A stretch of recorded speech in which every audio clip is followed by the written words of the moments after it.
Welcome, guys. Thanks for joining us for another episode of Skain's Domain. My name's Adam Meeks. I'm the video producer at Jazz at Lincoln Center. Hope you're doing well wherever you are in the world. Tonight will be an extended conversation and question and answer session with Wynton Marsalis. For those of you who are joining us for the first time, if you have a question you'd like to ask, we're going to ask you to use the raise hand feature. To do this, click participants on the bottom of your Zoom window, and then in the participants tab, press the raise hand button. See, a lot of you are already doing this, so that's great. Please also make sure that your full name appears as your username so we can call on you when it's your turn. When it is your turn to speak, I'll introduce you and turn your mic on so we can hear your question. That's about all I have on the front end. So with that, I'll hand it over to you. Wynton, take it away. Okay, thank you all very much for joining us again. It's always a pleasure and honor to meet with you all to discuss things trivial and significant with the same type of feeling. We've had the blessing of having a lot of great guests on, and we're going to have some more. Don't worry, we're just getting started. I think tonight is just good for me to answer questions that you all may have. I think I'm just going to go back to what the very first one that we did. We talked about what can we do to deal with this time, to embrace the space that we're in. And I'm going to go through some of the things that I talked about that first time. The first thing we said is realize that you're not alone, that this is a group experience. Though we're all in isolation, some of us are lucky to be in isolation with families and loved ones, and some of us are alone. I mean, we're in our physical space alone. Realize that all over the world, people are sharing this same experience. And in itself, that's very, very unusual. It gives us a kinship to some type of activity that's not just us being human beings or just natural functions. The second thing is embrace the space and be healthy even if you get sick in terms of discipline. If you get sick, we want to maintain our discipline and do healthy things and take advantage of this time instead of allowing our anxiety to build up. We don't have control over the circumstance. We don't control the pathogen. We can't control who gets sick and who does not get sick. All we can do is control our response to it. And we said start to define and reconnect with the community by interests, by concerns, not just by geography or by work. Or now you can actually find people that are interested in the things you're interested in all over the world. Connect with those people. Establish a new community. Find your community in the world, and it's going to shock you. One of the first things I learned just traveling around the world, I remember being in Japan. I grew up in a segregated South. It was just all defined by race. And I stood on a corner once, and it was all Japanese people. And I thought to myself, the entire social dynamic that I was raised in has nothing to do with what's going on here. Now, they have their own dynamics that I was not aware of at that time. But the world there are many dynamics in the world. So take advantage of this opportunity to find people that you connect with by your interests and embrace them. We said set long-term internal goals that you've always had, things that you heard about, things that you thought about. Get yourself acquainted with some dream you had. You might have wanted to learn how to tango dance, or learn how to cook, or learn how to fix gumbo. I mean, it could be anything. Whatever it is, take this time to just get to the things that you've always said, I wonder what that's like. Or I'd like to learn a language, or it's not too late. Organize your short-term goals daily. Make a schedule for yourself and keep that doable schedule. Don't make the kind of schedule you're not ever going to keep. You know, not a military schedule, but just a manageable schedule according to the level of discipline that you have. Then we said, pay attention to this time and everything that's going on, and rethink your fundamental beliefs. One of the things that happens to us as we grow, as we grow older, I guess as we grow older is true, but it can also inflict us when we're younger. When we get in comfortable groups, we just think like that group thinks. And we get with our friends, and our friends reinforce our thoughts and our ways of being. Take this time to rethink things that you've held fundamentally. Take this time to listen to what other people are saying, whether you agree or not. Take the time to listen to them. Analyze what's going on and come up with some type of response to it, even if it's just an opinion, different from the opinion you held. Get some information, do different things. We say go internal to go external. Get inside yourself. Consider, what do I actually think about this? Don't take the opinions that are just a kind of common group opinion and things that you always thought, I don't know if I really believe this. Investigate what you believe. diversify your day in a time-sensitive way. Take your time to get to learn friends that you know, learn their life story. Pick times in the day to do little ceremonies. I know some people are having their happy hour at a certain time, or they get a chance to connect with friends and have a toast, or they have breakfast together. All that kind of stuff is beautiful. And it makes the day, it punctuates the day and gives you some way to get through things. Get your little special rituals that you have with friends. Don't forget to have a good time with those ceremonies. You know, it's the Zoom birthday parties and all the different things I've had the chance to do with friends of mine. And I mean, it's not like being there live, but in a way it condenses the experience, and you value the experience even more. So that when we come out of this, I mean, we're going to come out of it, then let's try to retain the feeling that we have, the kind of love and feeling we have toward loved ones of every time we see them and we haven't seen them. And also it's important to stay active. Don't allow the anxiety of the moment or the nervousness. There's a lot of fear mongering going on. You know, I always give you all the example of how terrified I am of being on a plane.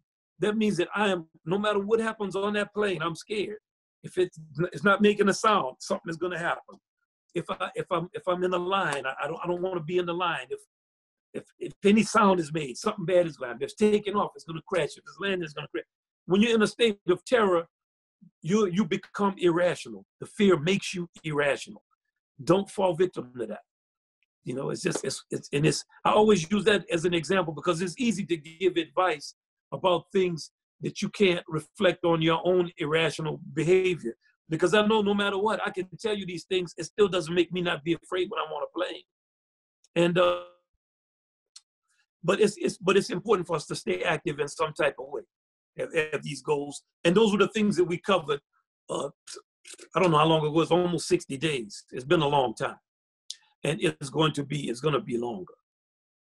And slowly things will open up, and we hope that it's intelligent. This thing is not something to joke or play with. And when issues that are serious health-related issues become politicized, we have a tendency to think that they are made less serious by the politics. But people going broke is serious too. So it's one of those kind of, this is an instance that requires more than one, but it requires communal thought. Get with the people in your community and listen to what they're saying. Formulate your opinion from many sources. And those were the things we covered. So now I'm just going to open it up to see what questions we have. We have a much longer time to answer questions. You know, no question is too anything. Maybe we can get a reappearance of my man who came on last week. It was scratching the records. He had his 1970 suit on. He had sand dunes behind him. He's my favorite character. So I'm just gonna turn it over to y'all and see what it is that you might be in luck, Wynton, because I see him in here. So we'll see if we can bring him back a little later on. We'll see if we can give him an encore later. Yeah, man. Let's hear from him at the end. All right. First question's coming from Charles Ellison. Oh, what's up, Charles? Let me see you, man. All right, Charles, you're good to go. Okay. How are you, Wynton? Wynton's muted now. Let's see, just 1 second. Yeah, just keep me on. Okay. Yeah, I'm looking for you. I love you. Thank you for calling me. Oh, I love you too, Wynton. Man, really, you can. I'm Charles, really glad to talk to you. Play. Yes, sir. Butter. When you talk about all that butter in your sound, man. Oh my God. I got to go put some toast on. Oh Lord, Wynton. You know, man, I just want to say that. Thank you. I'm so proud of what you're doing. This is very, very beautiful. I'm here every week. I had my hand up last week and I was about to get called upon, but I said, let me get out of the way of these young folks and let the young folks take it over. So I just got out of the way. So I thought I'd call and just say that I love you. We all in Montreal love you. Thank you, man. We appreciate you so very, very, very much. Thank you so much. You so deeply. I really love you so man. deeply, brother. Man, it's been so many years, man. You like my big brother, how you looked out for me when I first met Charles in Montreal years ago. I was 18 or 19 or something. And man, you got your horn, hit a couple of them little buttery. If you got your horn with you, hit me with a couple of Hit me with one or two little buttery phrases, man. Come on now. Okay.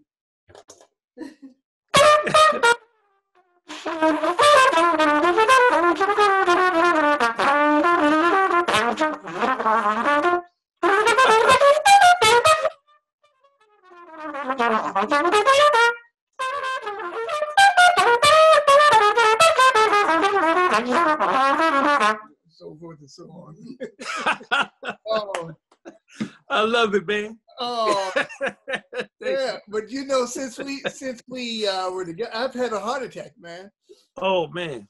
I had a heart attack, and I had some dental work where I couldn't play a middle G. So I had to teach myself to play all over again. Yeah, you're right. And so, you know, but I'm hanging in there. Man, you sounding good. You went into some keys on me. I heard you. It's good to see you, man. Well, I'm gonna call you. Let's catch up and rap. I'll call you. Cause something. Okay. Beautiful. Yeah, we'll hook up. All right. Okay. I love you. Yeah, man, I love you. So much respect. That's beautiful. All right. Take care. Thanks, Charles. All right. Yeah, Next question. That was him. Comment from Caleb Lee.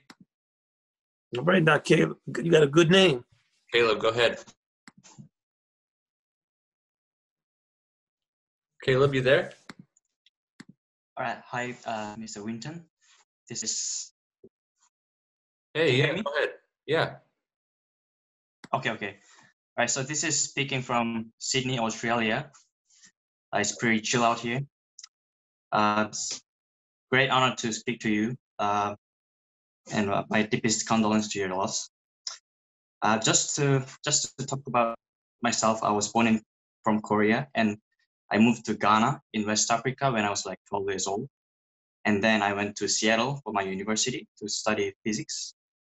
And then right now I'm here in Sydney studying cookery, working at an Italian restaurant at the same time.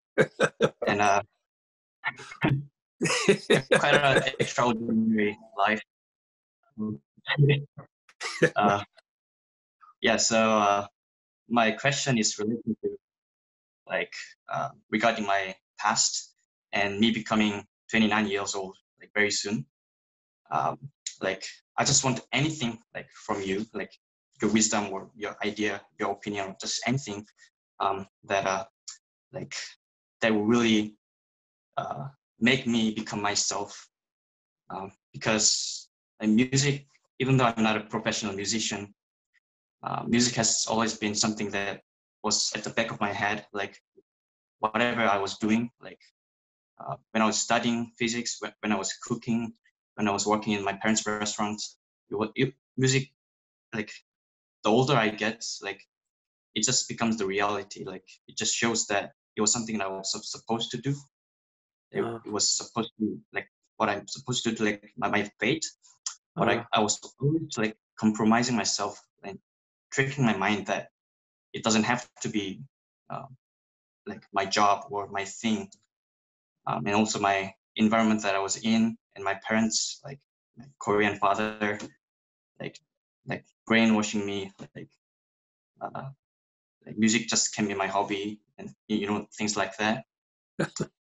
And now, I'm 29 years old. I've been doing this for past 10 years, tricking myself. And now I'm in student visa in Sydney.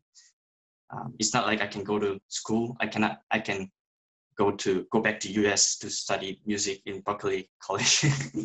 I don't know what to say. What should I do? Okay. Well, first, I'm gonna address one, two, three things. First, the first thing is you are yourself. So if you start trying to figure out how to be yourself and you are yourself, you're never gonna figure that out. It's like you have some keys in your hand and you walk around your house looking for the keys. You're not ever gonna find those keys. So when you just your resume alone, man, you were in Ghana. You studied physics. You in Australia now dealing with Italian cooking. You just your resume is and you Korean. So Nobody in the world has that resume, and you studied physics. So I can't wait till this is over so I can get with you and you can granulate my intellect and we can eat some good food too, all from here. And then you can play. And you love music. So the first thing is all you have to do is identify those things that you like about yourself and those things that you dislike about yourself and write those things down. There will not be another person in the world that has those things. I'll guarantee you that. So that's you. And you work on the things you want to work on, but never forget to embrace the beautiful things that you are. We have a tendency when we want to improve. If we're not dissatisfied, it's hard to improve. You can't think I'm the greatest thing in the world and then you get better. So at some point you have to have a critical faculty. Try to achieve balance. The second thing is about your father. You know, fathers and sons and brothers and mothers and daughters and mothers and sons. And hey, we have a 360-degree experience. And that means that sometimes a father is really hard on the son and that makes the son be much greater at a thing. And sometimes it crushes the spirit of the son. Sometimes in the same family, two brothers or two brother and a sister will have the same upbringing and they have a different experience, a different relationship to things. Your father, I don't know him, but fathers, we do the best that we can do in most instances. Your father has an upbringing too. He has a tradition. He has things that he believes and he's gone through. Some of those things are great and some of those things are wrong. The first thing is he gave you his genes. So a lot of what you have from a genetic standpoint comes from your father, your mother, people in your lineage and your heritage. Those are things that are unspoken. Your father has a way he believes. I'm not going to say that it's foolish for somebody to tell a person music is not a profession and you're going to struggle your entire life in it. And it's a hard way to make a living and be practical. That's a theme that runs through musicians. You could talk to people in any of the arts and they will tell you their parents largely were telling them, don't do this. You know, when I was growing up, my mother and a lot of my teachers said, don't go into music. You're going to waste your brain on music and you're going to struggle. My mom was like, you're going to struggle just like your daddy struggled. My daddy always said, man, don't have nothing to fall back on. Okay, that was unusual. But that didn't mean he wanted me to call him and come live in his house and spend his money for some more years. So, you know, reconcile your vibe with your daddy. It's easier for younger people to change than for older people. Don't be too hard on the old man. And don't base everything you do on him. You have your freedom. You're living on your own. Do your thing. And always remember, your freedom doesn't have to be consistently earned from the person that you're trying to liberate yourself from. Once you've liberated yourself, you don't have to keep liberating yourself. Sometimes we fight the same old battle decade after decade, and what's going to trip you out as you get older, you're 29 now, it's going to shock you how you could be 59 or 69, 70, and still have the exact same problems you had when you were 29. Remember that youth is not a value. The fact that you're young only means that's how old you are. Doesn't mean you figured things out or have not figured them out. Now, the one thing that it does mean is you have more time in most instances because we don't actually know our time. So I encourage you to do that. Work with the old man. And the next thing I'm going to tell you is just about you being a musician and you feel that it's faded. If you play music, you are a musician. Okay, if you play music, if you're interested, you don't have to go to any college to be a musician. What it takes to be a musician is that you play music. If you want to get better at playing music, figure stuff out and you'll get better. You want lessons, call people. You don't need permission to be a musician. And the level you get on, the level you attain is based on your willingness to sacrifice, the level of your ability, your insights, and the people you come into contact with. So the main thing I'm going to tell you is liberate yourself, man. Look at all the things you already can do. I like your tie and everything you have on too. And you still look like you're about 16. So just hope that continues for you as you get older. And you're going to be all right. When it says, I want to see you, we're going to be in Sydney. If you're still there, make sure we hook up. I want to get that Italian meal with you. Okay? Thank you, Caleb. Yes. All right, now. You got a good name, too. Yeah, thank you so much. So if your daddy gave you your name or your mama, at least be happy about that. That's a good name, man. Caleb Lee. Thanks a lot, Caleb. I was studying jazz history when I was studying physics. Oh, I think we lost. Let's see. Okay, let's take another question. We've got one from Hugo Dart. Hugo, go ahead. Yes, hi, it's a pleasure to be here. It's has been wonderful to follow Skain's Domain every week. And I have been thinking a lot about something that we heard from John Baptiste a few weeks ago, when he was talking about how he went to have a lesson with your father, and he was playing a tune, and your father asked him if he knew the lyrics to that song, and he was embarrassed because he didn't want to admit that he didn't know the lyrics to the tune. And that has been on my mind quite a lot, in what kind of weight the lyrics to a song have on your interpretation of a song. I've been thinking about one song in particular, Everything Happens to Me, classic, written exactly 80 years ago. And I discovered that tune in particular several years ago. And I was listening basically around the same time to two very different recordings. I was listening to John Pizzarelli, George Shearing, and every time I would listen to John Pizzarelli sing the song, I would giggle, I would laugh, because he brought the humor in it. The lyrics are very funny. At the same time, I kept listening to your recording of it with your father, and it made me weep every time for the first several times I listened to it, because you brought up so much of the melancholy in that song. So I got an amazing sense of the humor of the song with John Pizzarelli singing the lyrics, and I never felt the melancholy in it so clearly as in your performance with your father. So my question is, what kind of weight do you sense? I mean, how much does it matter to you to have this understanding of the lyrics to a song? What kind of a difference does it actually make? Because we have so many examples of songs that can mean completely different things. And as in this example, you can bring quite opposite sides of a song, and it can be brilliant in both ways. So that's what I was wondering about. That's a good question. And the lyrics of that song have that type of dual meaning. Like, Everything Happens to Me. I think it's important to know the lyrics of songs and to understand also what the composer is conveying and how the lyrics work with the words, because they took a lot of time in those days on those songs, and they had a lot of the songs have a lot of poetry and meaning, lyrically and melodically. And that's a good song to pick, because you can hear that anyway. You can hear it like Everything Happens to Me in a woe is me kind of Charlie Brown type of sense, or you can hear it like an ironic Everything Happens to Me. And I think the more information you bring to things, the better time you're going to have with them. And I find that to be true of any activity. If you know people you're with better, you're going to have a better time. And I believe in knowing about the lyrics. My father was big on that. There's a famous story of Ben Webster was playing a song and he stopped. And everybody said, "What's wrong, Frog?" He said, "I forgot the words."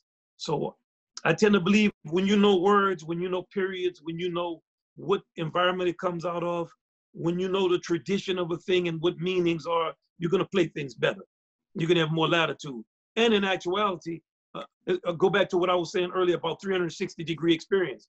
Our relationship to an event, there's so many ways that different people interpret things, and that is our individuality. There's no one way to experience any given thing, and it could be something profound as birth, death, things that are the essence of life itself. You find people cracking jokes in a tragedy, or you find people cry. I remember once looking down a row of people at a concert of classical music, and a couple of people were sleeping, one person was crying, other people were looking intensely, and somebody had a score out. And I just looked down the room and thought, wow. I remember taking my kids to see Cecil Taylor when they were young. They were like 6 and 8, and Cecil was playing in the Vanguard, and we looked at his set. And my kids, when I would take them to concerts, it was like I was bringing them to a bed. Like they never stayed up. So my 8-year-old son got up on a chair, and he was just looking at it intently. And I was thinking, man, this guy goes to sleep on everything. He's checking Cecil out that much. And he was just listening and listening. After like 2 or 3 songs, he looked down at me because he was on the chair, and he said, "Man, I can't believe this many people in New York want to hear this." So everybody's attitude about things is different, and it's different at different times. So one of the most beautiful things we can do is have our own personal perspective about things, and to be true to ourselves and who we are, and then to inform that truth. So I think just the fact that you observed that is a profound observation. I like the fact that you had the CD covers and you were showing them too. That's a good technique. Thank you. Thank you so much. Thanks, Yeah, Hugo. you're right. Thank you.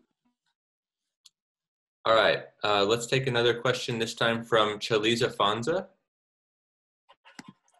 All right, go ahead. Hi, Wynton. Hey, now, how you doing? I'm fine. How are you? My question is, when you're in your creative mode, when you're writing compositions and pieces, is it the chicken or the egg? Are you out somewhere and you're traveling and you see a big fat hen in the field? Do you come up with a big fat hen and then you go write?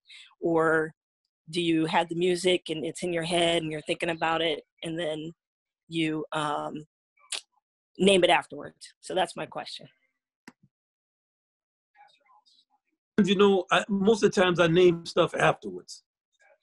But if I'm working on big pieces that are long, I have a lot of outline that I write and I think about a lot and I start to dream about it. And I wake up and I hear it.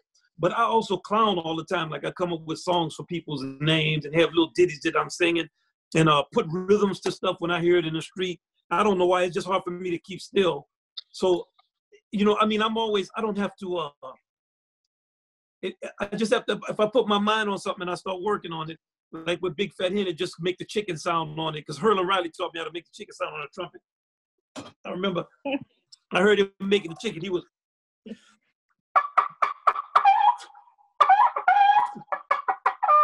So I said, man, show me how to make that chicken. So Herlin showed me how to play the chicken. And I started playing the chicken sound on that song. And that was on the song we did. I wrote that song. We did a show with Chano Dominguez and the Flamenco Jazz Ensemble. And we needed a song that would fit with both musics in a groove. And the great El Piranha was playing the cajon. So that's a song that I just made up at the end of a sound check. And then we played it. So, you know, it goes many different ways. If it's really complicated, I'll work on it for a long time. Like big pieces like All Rise or Blood on the Fields or whatever piece I got coming out is called the Ever Funky Lowdown. I had cue cards that I'll look at for like 3 or 4 months. I just really work on it. Then I start to write the music and try to make it all be connected like a big novel or something. I hope I'm answering your question. But it comes to me in a lot of different ways. But when I'm really hearing it, I wake up and I can hear it.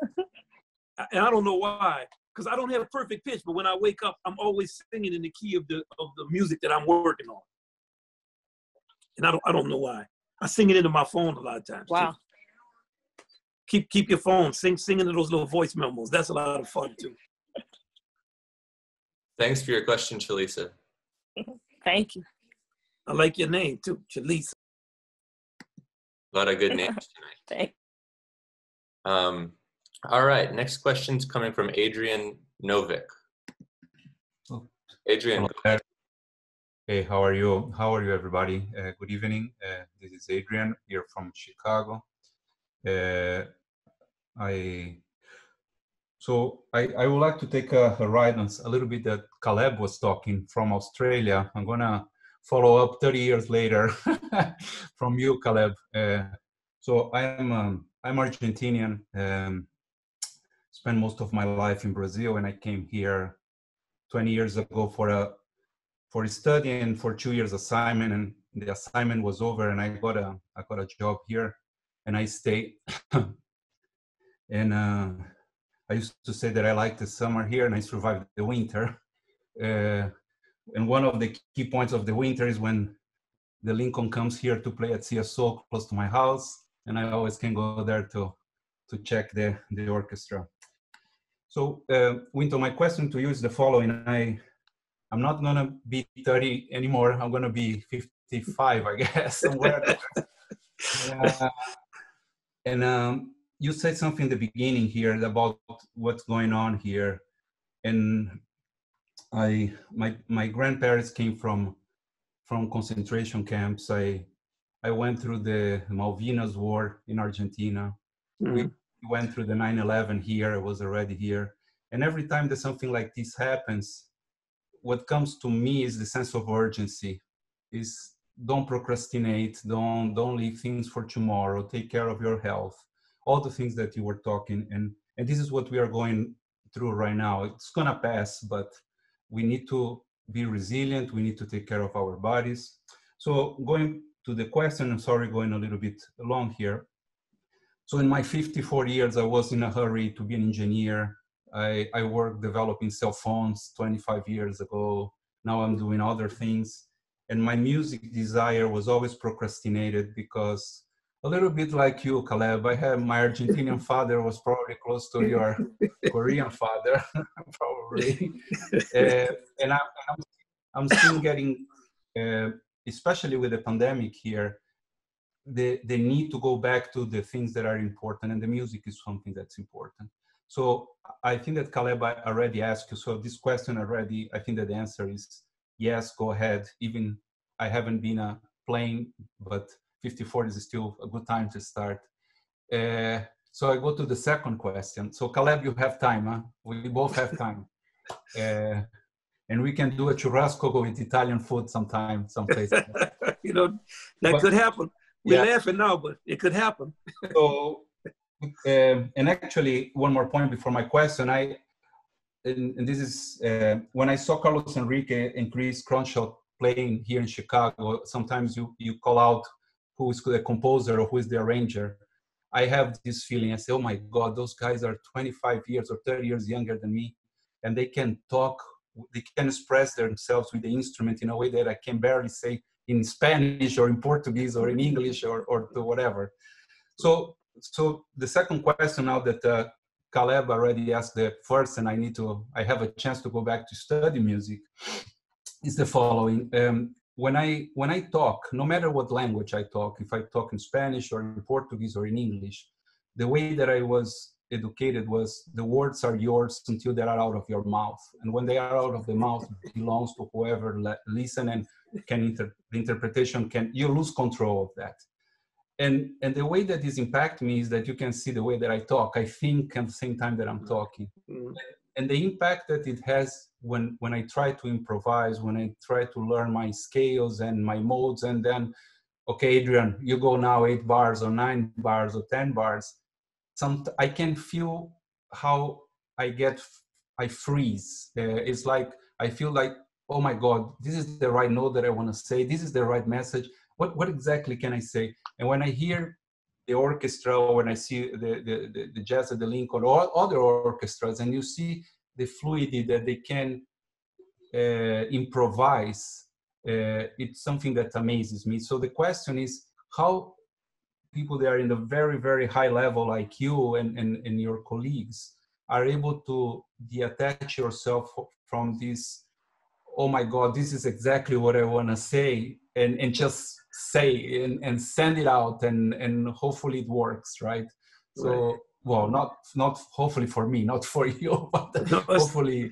It's hopefully for all of us. Yeah. So this is the question: how you become fluid in the instrument, the same way that I am not fluid in my language when I talk, because I always thinking how those things will impact other people, and it's exactly what I want to say. I think that everything that you could think is a weakness can also be a strength. The first thing that I'm going to address is the thought of other people and what they do. Like, you see a younger person who does something, or you see people who do things. Coming from New Orleans, a lot of people could play. I mean, my brother really could play. So I was always around people who could play. Terrence Blanchard could really play. We had other trumpet players that people don't know they could play. And we start to realize that it's not a competition as much as it is a cooperation. We all are different. The world is not going to be interested. You think of Caleb was talking. There's similarities, but man, you're studying physics, doing this. Now we talk to you at Argentina. We start thinking about Fats Fernandez. You hear, you work, you're an engineer. You talk about the music, and you can still love the music. So everything is interconnected. Now, when it comes to playing, I think how many times I love to work with little kids who don't play at all. So I never teach them scales, or I never teach them any technical thing about music. I always tell them, start with like some idea. Like, if they can hit a note, they may play a note and go. Then I say, okay, play with the rhythm on that note. Then they'll go. I say, okay, repeat that again. Try to turn it around backwards. Make some kind of wild sound. Put those two things together.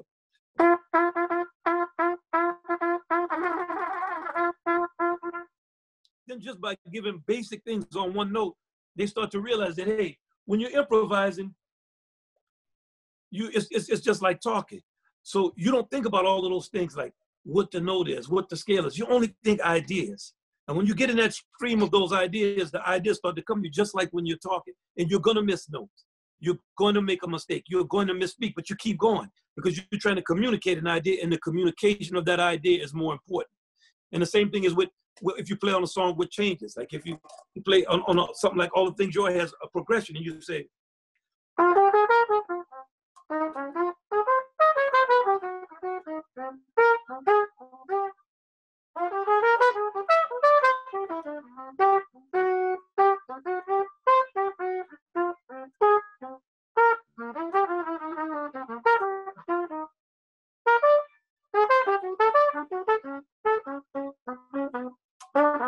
so on and so forth. You develop your ideas. One thing comes to the next thing, comes to the next thing. Now, the fact that you wait before you speak, that's a plus. So now instead of playing through the changes like I played, you might go.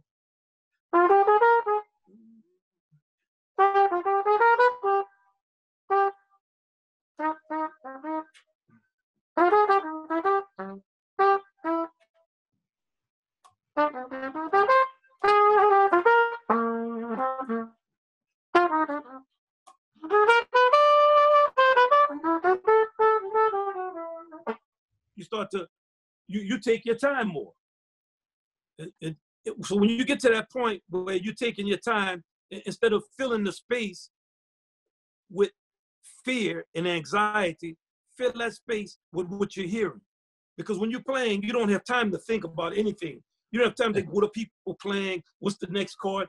The time is moving. So you get into that urgent time. You use the word urgent. And in that time, it's kind of like you bought a gift for somebody and you want to tell them that you love them and you have things you want to say. You have to deliver that gift to them. You can't start analyzing, you know, I bought this gift for you, and fill it only with the love that you feel. And that's how I think you start to fill spaces with things that you want to hear in the space. You ever notice that two dogs in a neighborhood will fight? I grew up in the country, so there's always some dogs on the street. Then the dogs wait, and there's a silence.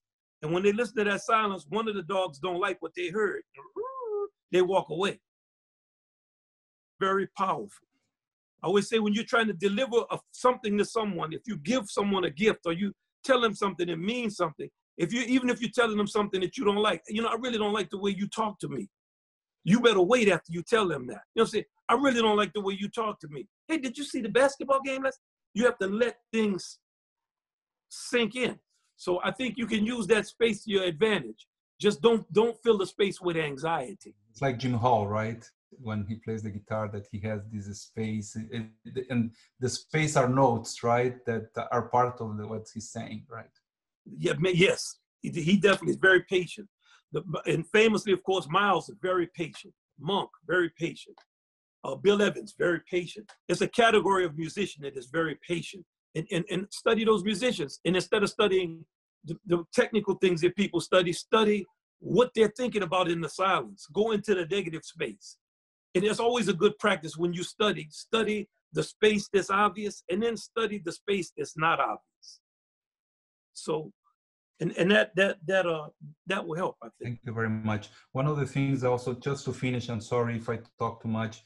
One of the things that you said that this pandemic is doing, we need to also celebrate the good things that are happening. And the community that's being created in these events that I'm joining every Monday night, and the opportunity to, I mean, this would never happen eventually if life was different, right? So it's a moment to celebrate that. And I want to thank you. And I saw the kids last week, and it was unbelievable. So I want to congratulate, and I want to say thank you, and nice to meet all my new friends around the world. Thank you very much. Thank you very much. You know, thank you for Chicago anytime soon, huh? We're gonna be there. I love it. Chicago Symphony Hall, Jim Fahey. Yes. Yes. Fantastic. All Thank you, day. Adrian. Yeah, you're right. All right, so next question is coming from actually Wynton. This is this year's winner of essentially Ellington Composing and Arranging Competition. This is Leo Steinride with a question. Leo, welcome. Go ahead. Hi, Mr. Marsalis. My question is, I want to keep it short.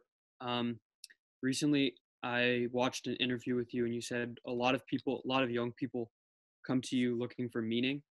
And I've been thinking a lot about the word jazz recently. I know a lot of people talk about this. I'm sure you've gotten this question before. But my question is, what does the word jazz mean historically, and what does it mean today? Yeah. Well, you know, the time that the music was used, it had a sexual connotation. Okay, so it was spelled J-A-S-S, and they started to scratch the J off, just like people will do. So it was changed to J-A-Z-Z. So it was equated, it was associated with that. Now I'm going to suggest something to you that I want you to do. The material is not something maybe in 1980 or 81 I would have recommended to somebody. But in the culture we live in today, at your age, you're mature enough to handle this material. I want you to get Jelly Roll Martin's Library of Congress recordings. You play piano. I haven't heard your composition, but I heard about it. So I play guitar. Okay, I look forward to hearing your composition. By the way, Ted Nash was telling me about it. Everybody was raving about how good it is. So I just want you to know we talk all the time about young people we hear. So I'm proud of you for winning. That's difficult to win that, and we've had some great composers and arrangers win the last few years. So I wish I had heard it so I could say something about your composition. But I always think go to the source of things.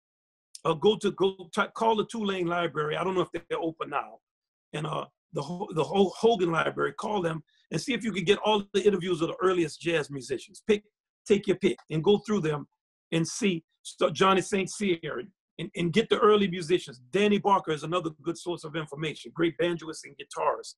But get Jelly Roll Martin, Library of Congress recordings done by the great Alan Lomax, and listen to those recordings. And in those recordings, you're going to find as close as we can have to an essence of what this music is. Now, of course, it's all Jelly Roll's opinion, but he was close to the source, and he was an intellectual. So you got some of the stuff he's making up, but a lot of what he's saying has a great deal of truth in it. So I want you to start there, and then later when I see you, I'll see you online, because when we do the Essential Ellington, it's going to be all online, and I'll get a chance to talk with you again. Think about that, and then have some questions for me about that, and we can talk about the things we hear now. I'm gonna direct you to one set of things on that. There's a lot of social things he talks about. That's important. But I want you to listen to when he talks about the maple leaf rag. He plays it three ways. He plays the maple leaf rag the way Joplin wrote it. He plays it the way that people were playing, ragtime pianists were playing in Missouri. They were kind of ragging it. And then he plays it his style, his way of playing jazz. And that's going to show you more about what it means to play jazz than anything that's said in the whole series. So I hope that helps. Thank you. Yeah, awesome. Hey, I'm proud of you, man. Congratulations. I'm a student of Joe Blocks. So. What? Joe is too young to have students, man. You know, I love Joe, and I know I love you. Joe was on last week. Joe and them were too nice and polite. I was telling them, man, be the way y'all are in real life, because Joe and them are rough.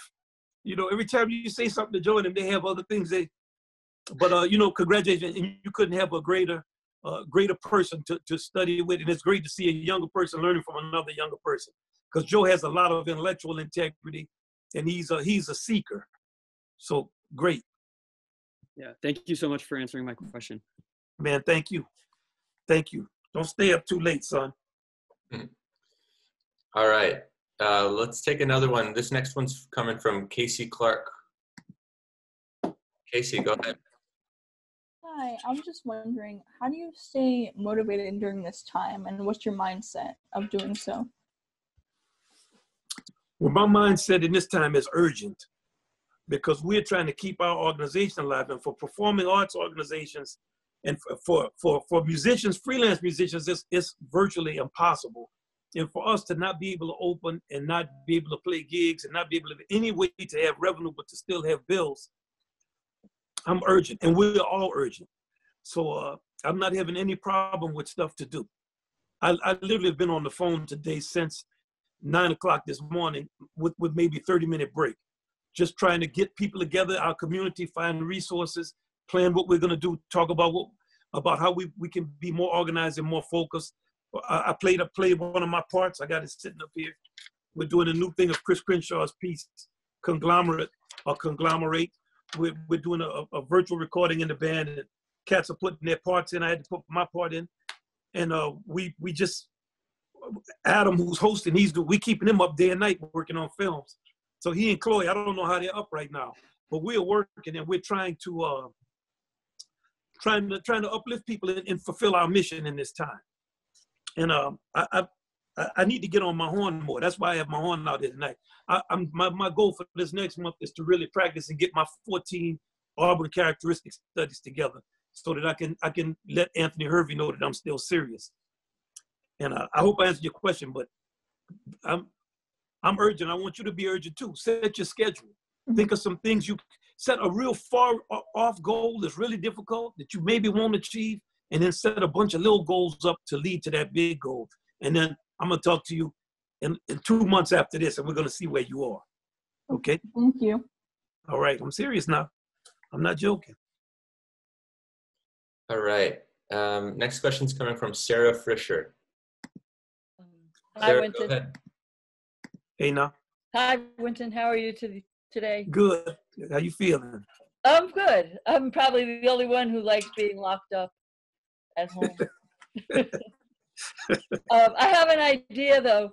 They said that drive-ins could be a place that people can go to, and maybe you could figure out a way to set something up at a drive-in, and everybody would be in their car. And we saw that the people did that in Denmark, I think. One of the first concerts. We're looking at everything. We want to get out here and play, so thank you for calling in with it. But believe me, we're looking at it. We're looking at it. I know how. I talked to Lisa today, and she said everything is all about getting it together and keeping it going. And we're looking at it. It's a challenging time, and it's a challenging time. It's challenging for us, but it's challenging for some people struggling just to eat. So I always, every time we talk about it, my mind always falls on those who really don't have enough to sustain themselves and how difficult a time it is. It's very hard. Anytime I see something, and if there's musicians that I know where I see that maybe somebody's offering money or a scholarship or something, I try to forward it to the people I know. Right. Please keep doing that. Every little bit helps. Every little bit helps. Yeah, when you're trying to eat, everything helps. So if anybody out there, if you can be community for somebody, please lend them a hand. And if you need a hand, don't be too proud to ask. This is one of those I'm time just periods. At home drawing. I have a question though. Yes, ma'am.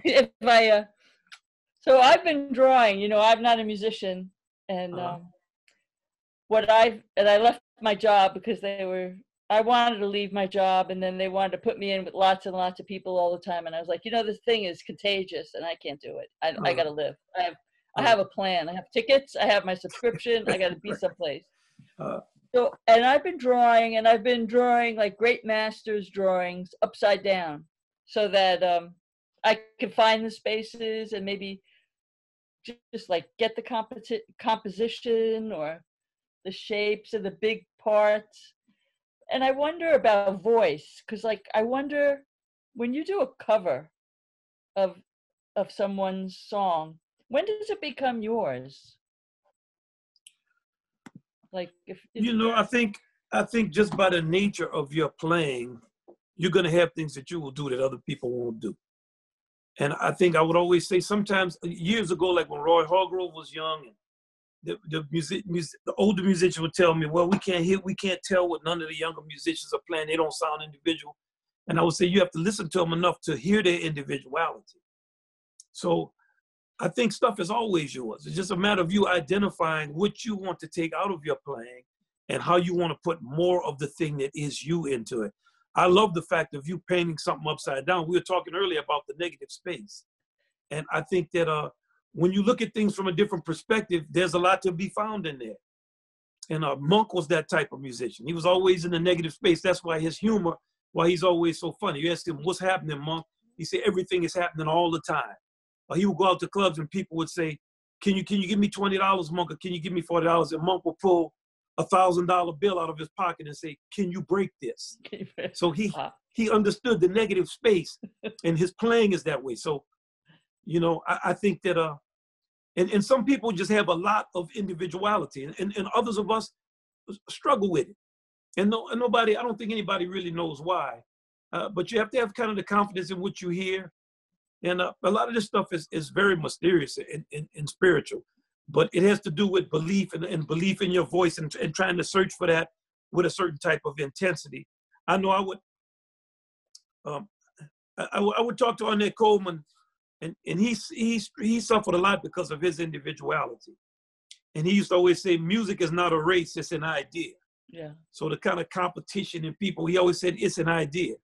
And if you have that idea, then you follow that idea. And he believed a lot. He said music has a lot of gestural things in it.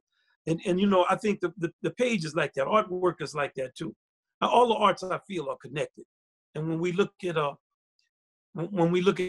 of the kind of great artists, and now there's so many and so many different mediums that people do, and so many different types of things, that there's a lot of individuality out there. Yeah, I've been finding, I'm waiting for some things to arrive from Amazon, but like Miro writing about music, and Kandinsky writing about music, and I have Chagall on music. So I'm looking at everybody's thoughts and reading. It's really quite interesting. It's nice to have the time. Yeah, we have a symbiotic relationship with all the arts. I remember years ago, I wanted to use one of Matisse's collages on the front of an album that I put out called The Majesty of the Blues. This had to be 1988 or 89. And I called his son, Pierre, who had a shop in New York, and I asked him for permission to use this piece called Icarus from Matisse's series. It was this called Jazz. And Pierre said that his father loved jazz. And he talked about how much Matisse loved jazz.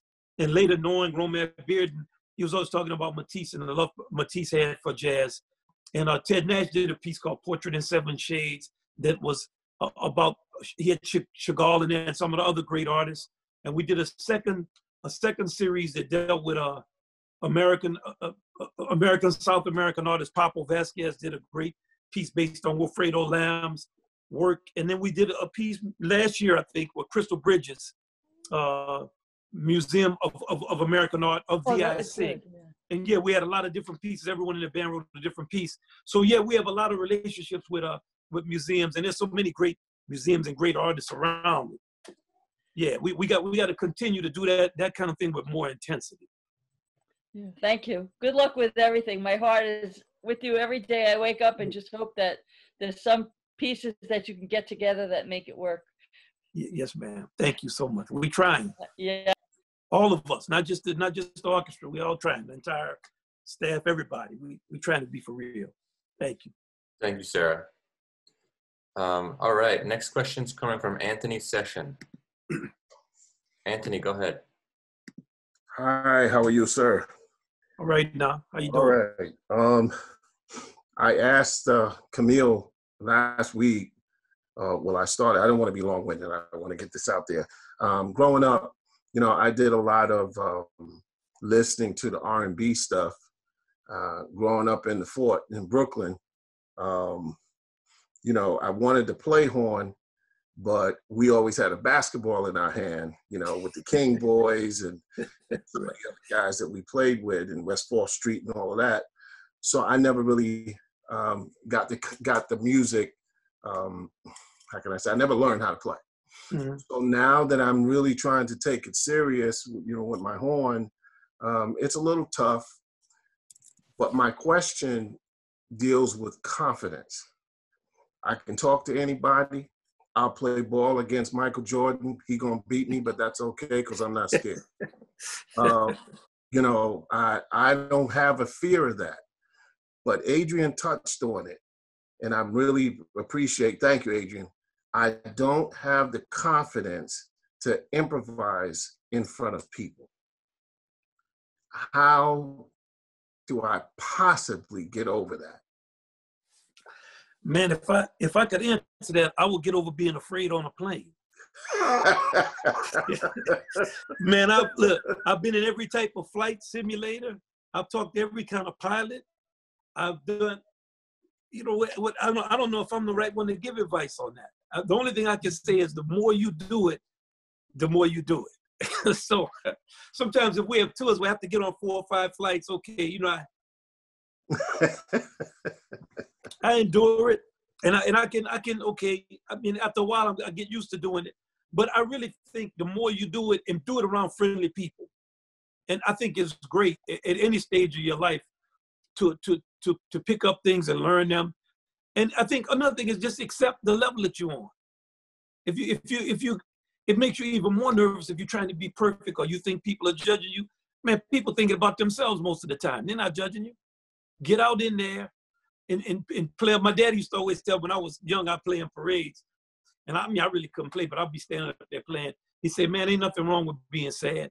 He said, just don't play a lot and make sure you don't stay sad. So, you know, I think it's all encouragement. And it's a skill that like anything, the more you do it, the more confident you're going to be. But to get confident in front of people, you got to be in front of people because it can be nerve-wracking. Yeah, I don't have a fear of playing in front of people. It's just that I'm scared to improvise. You know what? I feel like, you know, if you play in the R&B funk kind of style, you used to playing in E minor, F sharp, all the keys that people don't really play if they play in jazz. Get tunes that you like to play on and become familiar with the sound of those songs and then go from there. The more familiar you are with material, the less nervous you're going to be. And I think that if you just pick 2 or 3 things you can play those. And people are going to be clapping and co-signing you. And then just build slowly. Build slowly your confidence. Okay. You know, it's not because you're going to find people are not hostile. People want you to sound good. They want to have a good time. You're a trumpet player? What do you play? I play a little trumpet. Man, you play trumpet. Don't say I try to play. You're a trumpet player. We're all trumpet players. You heard Charles before played. He said he had a heart attack. He had work, dental work, and he's still up there with his horn. You know, right. we all one family. We trumpet players, and you just got to do your thing. And sometimes it's going to be sad. You have to accept that. And sometimes you're not going to do good, but come back that next day, and it's going to slowly get better. But start with what you can do, and then slowly add things that you can't do. And you see me in 4 or 5 years, you're going to be playing. I appreciate it. Thank you. And also, please, would you tell Robbie Best, if you talk to him, I said hello. I spoke to him. I talked to him for an hour, and I met Mike Ray through him. Please, if you can, tell them. I will. You know, if I see Robbie. I love Robbie, man. I used to teach Robbie when he was in high school. So that was in the 1980s. So definitely. Yes. Thank you for calling. Thank you again. Yes, sir. Thank you. All right. Next question's coming in from Lori Peterson. Lori. Hello, Wynton. All right now. How you doing? Good. How are you? Good. I just had a quick question. How do you merge classical music with jazz? Well, you know, jazz and classical music of a certain tradition, we already have a lot in common. Let's think of the things we have in common. One is march form and march harmony, and the conception of a march. Then the harmonic progressions in jazz are the same. Jelly Roll breaks a lot of this stuff down. The basic 3 harmonies in Western music are the basic 3 harmonies in the blues. The use of counterpoint, like New Orleans counterpoint is another way. Some of the early King Oliver music sounds like Bach's music in the Brandenburg concertos. I know Bob Wilbur had made a recording like that. And John Lewis, the great music director of Modern Jazz Quartet, used to always talk about those similarities. Sectional form, chorus format form, where you connect one section to the next section to the next section. The instrumental virtuosity, the concept of theme and variation. You listen to the Diabelli variations or any of the great Goldberg variations, any great variations you have throughout European music. Then through opera, we have a lot of connections. If you start to think about arias, and New Orleans had a big opera house, and the musicians always playing, listening to opera and trying to play opera. Louis Armstrong loved Caruso. The similarities go on and on.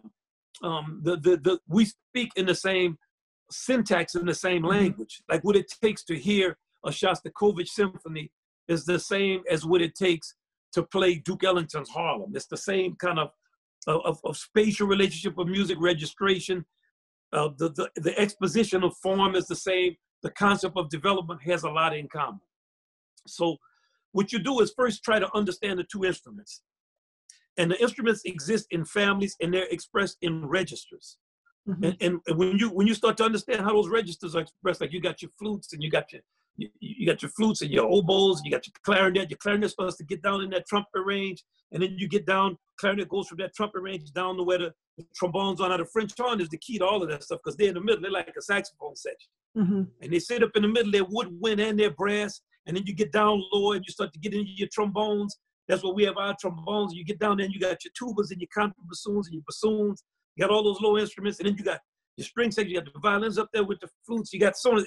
It's such a great thing. I used to always, when I first started working on these pieces, just lay out the orchestra on my piano, just look at it, write the instruments and look at where they were laid out, and just think about them and try to be like if I was that instrument. And it's just a matter of integration, because the challenge of merging a jazz orchestra with a classical orchestra is first the volume we're going to play at. When we first started doing these type of concerts in the 90s, we were shocked at how much louder we were. So we had a trumpet section to wipe a whole string section out easily. So we have to start playing more. And then there's also functionality. You have to give musicians stuff to play based on how many of them there are. You can't just have a bunch of string players sitting up playing whole notes looking at you, because there's too many people to be bored. So you have to find a way to give them hard stuff to play so that they want to play. And you have to be challenged. So, there's ways of working and balancing, finding grooves and things that we have in common. Finding a way to write between 3 and 2 for the swing. These are things I've worked on over the last, since the 90s, really. And I'm just getting to where I can understand how to do a few things, but some things I notice can work. And find that common slice of language and figure out how to orchestrate that. Because we have a lot of common objectives, but it is challenging. But you'll find with the contemporary classical musicians a tremendous eagerness to play with jazz musicians. And to the orchestras we play, we put out a recording with the St. Louis Symphony and the great Dave Robinson conducting, and just his spirit, he's so much about it, and people coming together. And the orchestra, a lot of younger musicians in the percussion section, and the kind of musicians in our generation, they're amongst the older group. They want to play different stuff, and it's it's challenging now. The Philadelphia Orchestra have unbelievable great experience playing with them too. I love them, and they'll work on stuff and figure it out. We also have to build on the traditions we have, the tradition of Gershwin, of Bernstein, of Copland, of Duke, of Gunther Schuller, of John Lewis, of James P. Johnson. We have traditions we can build on. So I hope I didn't give you a real long answer. That's a difficult subject. No, that was a very good answer, very informative. I'm sorry it's very so long, detailed. but it's very interesting. Helps. It's interesting to be on the stage with like a huge ensemble, and for us to have to listen across. And I didn't even touch on the percussion as like one of the deepest, because for us drums are playing all the time. Yeah. In orchestral percussion, the drums most of the time are punctuation. So there's some things also for us, the bass sounds on every note.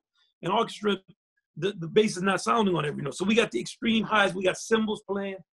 There's a lot of challenges to it, but it can be a lot of fun when it works. Right, yeah. Thank you so much. Yes, ma'am. Thank you so much.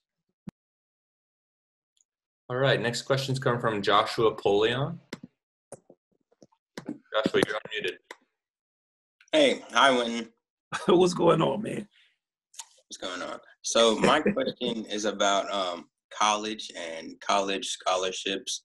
So my parents, I'm a junior in high school. I play trumpet, and I'm looking to go to college for jazz and jazz studies. My parents, they they're depending on me to get a scholarship and to get good funding for college. And they think that the way to go is through marching band and through an HBCU. So my question is, like, is it possible to go to jazz with a scholarship for, go to college with a scholarship in jazz studies? It is possible to go to college with a scholarship in jazz studies. People do it all the time. I always say that, you know, your parents always want the best for you. And your parents give you the best advice they can give you with what they know. If you know something different, show them. And the way you show them is learn how to play so well that they just say, well, okay. Then you pick out where you want to have your auditions and show them what you want to do. I know when it was time for me to go to college, my daddy just looked at me and said, look, man, you better get a scholarship because we don't have no money. Yeah. Like that was just what it was. And it wasn't a big deal. It wasn't like, you know, not like it wasn't earth shattering or nothing like that. We all have different experiences. And I knew I wanted to get out of New Orleans, man. So I started practicing. And what I suggest for you is get on your horn. You know, you start getting up at 6 o'clock in the morning and you put in a couple of hours and you hit me in the middle of the day with another hour or two, 12 to 2, and then you get me at night with 8 to 10. Man, you don't have to worry about a scholarship. You're just a junior too. You got a good year and a half. Let's get to it. You know what I'm saying? Yes, sir. Well, let's see. Let me know how you do. Let's get to it. Do. All right. All right. Thank you. All right now. Is there some ties I see in the background? What is that in the background? Oh yeah, ties and my melodica up here. Melodica? Click this off. It's great to see you, man. Thank you. Thank you so much. Yeah, you're right. All right. I believe we're running out of time. We've got just time for one more question, I believe. But as we wind down, I'd just like to remind everybody quickly about all the live events we'll be continuing to host. We have question and answer sessions with Wynton Marsalis. We have live events, master classes, and conversations with members of the Jazz Lincoln Center Orchestra, live performances streamed from artist homes, free education classes, and more. With that, I'm going to take our last question. It's coming from Tim Mack. Tim, go ahead. Hi, Wynton. All right, now. First of all, thank you for doing this, everything you do at the Lincoln Center, and giving everybody this opportunity. I saw you back around 95 or so in New Orleans Jazz Fest. I really didn't. I kind of was giving guitar lessons to a guy a few years older than me. He's told me it was going down, and he gave me a ride down there, and I found a ride back somehow. But you know, one of the greatest experiences I ever had. That year, I think George Benson was there. I saw you guys play right after Jimmy Heath, and it was phenomenal. Just phenomenal experience. I'm going to go ahead and defer my question. I'm going to let my son. He plays drums. He's very into jazz. So I'm going to go ahead and let him ask a question. Okay. Well, I love seeing y'all first. Before you ask me a question, I love it. I love seeing you with your son. Whenever I see people at concerts and they have their youngster, I always tell them, hey, respect the old man. I see you got your drums in the background too playing. I see your painting. I can see it. So I'm glad you're up with some supervision, son. What's your question? Hi, Wynton. My name's Keegan, Hey, and man. I would just want to ask, what's some advice you can give like young drummers that you've taken from or learned from like playing with jazz greats like Art Blakey or just anyone in general? Okay, the first thing I'm gonna say is the drum is a king.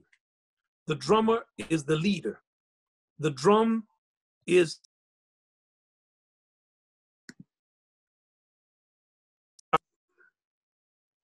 Oh, we lost you for a second when okay. back now. You got me? I'm Yep. trying to find y'all because I was looking at y'all, now I don't see you. But I'm gonna just go on without seeing you. It's okay. You got me? Yeah. Can y'all hear me? I think learn the mythology of your instrument. Like, what does it mean to be a drummer? What do drums mean? And I want you to come into contact with the works of the greatest drummers. And I would say the master drummers of today, reach out to them. It could be Jeff Hamilton, Ali Jackson. It doesn't matter, Lewis Nash. I could just go name people. There's so many great drummers that are out here. Reach out to them. Try to figure out the things that they're doing. But also when you're studying the history of your instrument, check out, for some reason, a lot of drummers have done like recorded documentation. I'm gonna recommend, like we were talking about Jelly Roll a little earlier, I'm gonna recommend Joe Jones talking about the drums. Baby Dodge talking about the drums. Buddy Rich, who had a very colorful history, he was known as Baby Traps. He was one of the most successful child stars in the 1930s. And I'm gonna tell you about one time when I was in Italy with Art Blakey in 1980, there was a festival, and for some reason, all the drummers were there. I had the honor of sitting up listening to drummers talk from 12 o'clock to 6 or 7 in the morning. And it was Art Blakey, it was Buddy Rich, it was Max Roach, it was Elvin Jones, it was, I don't know, it was just everybody who was great. And just to hear them talking the stories and the mythology and the feeling of them, and the love and the respect that they had for each other, because you wouldn't know it like that. I think Mel Lewis was there, and I think, I don't just, Danny Richmond, Billy Higgins. So learn kind of the lineage of your instrument and have pride in it. And when you go to play, exhibit that pride. Try to get in touch with the hammer, Jeff Hamilton, and get online. And when I was in high school, man, I would call trumpet players and try to see if I could get with them and get to know them and study their style. But yeah, study those drum documents. And remember, the drum is a king. The drum has to be unbelievably intellectual and smart, because the drummer is the leader. And the drum determines the tempo and the feeling and the energy and the power. The drum's like the president. It's the quick power in a band. The drum has to be kind and play with volume control. The drums covers the entire spectrum of the music. The highest high is the cymbal, the lowest low is the bass drum. Remember about the sound of your drums. You want your drums to have a sound. Now it's real popular to get a real dead kind of drum sound. Make your drum sound alive, like it's the tree itself and the calf skin. Develop your technique on your brushes. Look at all the different ways you can play your instrument. And remember, each instrument in a drum set is an instrument. Talk about your cymbals. That has an ancient connotation. The cymbals come from the East. They come from the Middle East and the East. Get your sock cymbal playing together. Come up with different things, ways to play your cymbal. Learn trick drums. That's a good way to play the drums in the 1930s. And then, of course, study all the masters that they have throughout the times, playing all these odd time signatures. Don't separate the styles. And then after you do all of that, you're going to be as old as us, son. Good luck. Good luck. Thank you. Stay with the old man. He's going to show you a lot too. Thank you. All right. Thank y'all. All right. Thanks again to everybody for joining us for another wonderful evening in Skain's Domain and for being a part of this community. To our supporters and donors, we can't thank you enough. Jazz at Lincoln Center is a nonprofit organization in New York City committed to entertaining, enriching, and expanding a global community for jazz. If it's within your means, please consider making a donation. We're extraordinarily grateful for any support. And as we sign it off, Wynton, I'll turn it over to you for any closing remarks. I want to thank y'all. If you have ideas of who you want to see, we'll call people, we'll get them up here, send us some ideas. We're going to have interesting stuff coming on. I just try to spend this little time with y'all, and till we meet again. Thank you so much.